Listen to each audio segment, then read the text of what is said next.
ਸਾਵਣ ਕਰੀਬ ਕਰੀਬ ਹੈ। ਸਾਡੇ ਜੰਗ ਦੇ ਕੁਝ ਸ਼ੋਰਾਂ ਨੇ ਸਾਵਣ ਦੇ ਬਾਰੇ ਕੀ ਲਿਖਿਆ ਹੈ।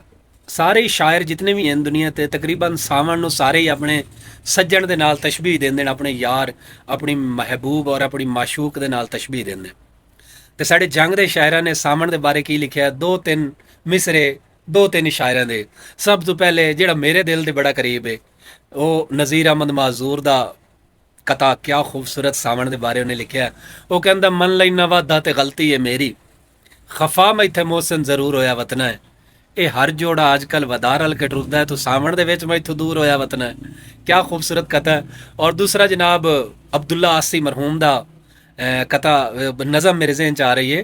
ਉਹ ਕਹਿੰਦਾ ਹੈ ਕਿ ਸਾਵਣ ਮਸਤ ਬਹਾਰ ਦਾ ਨਾਂ ਹੈ, ਇੱਕ ਦੂਜੇ ਸੰਗ ਪਿਆਰ ਦਾ ਨਾਂ ਹੈ, ਕਲੀਆਂ ਫੁੱਲ ਬਗੀਚੇ ਮੌਸਮ, ਜ਼ੁਲਫਾਂ ਦੀ ਮਹਿਕਾਰ ਦਾ ਨਾਂ ਹੈ, ਇਸ਼ਕ ਮੁਹੱਬਤ ਉਲਫਤ ਸੰਗਤ, ਮਨ 'ਚ ਵਜਦੀ ਤਾਰ ਦਾ ਨਾਂ ਹੈ, ਬੀਰੋ ਬੀਮ ਪਹਾੜੀ ਸਰਗਮ, ਪਾਇਲ ਦੀ ਛਨਕਾਰ ਦਾ ਨਾਂ ਹੈ, ਹੀਰਾ ਲਾਲ ਨਗੀਨਾ ਮੋਤੀ, ਇੱਕ ਸੋਹਣੇ ਦਿਲਦਾਰ ਦਾ ਨਾਂ ਹੈ, ਰਾਤ ਅਲਾਮਤ ਜ਼ੁਲਫ ਤੇਰੀ ਦੀ, ਦਿਨ ਤੇਰੇ ਰੁਖਸਾਰ ਦਾ ਨਾਂ ਹੈ, ਸੋਹਣੀ ਸੱਸੀ ਹੀਰ ਤੇ ਲੈਲਾ, ਇਹ ਮੇਰੀ ਸਰਕਾਰ ਦਾ ਨਾਂ ਹੈ, ਪੁੰਨੂ ਮਜਨੂ ਰਾਂਝਾ ਆਸੀ, ਮੈਂ ਜੇ ਤਾਬੇਦਾਰ ਦਾ ਨਾਂ ਹੈ। ਫਿਰ ਉਸ ਤੋਂ ਬਾਅਦ ਮਾਰ ਰਿਹਾ ਸਿਆਲ ਸਾਹਿਬ।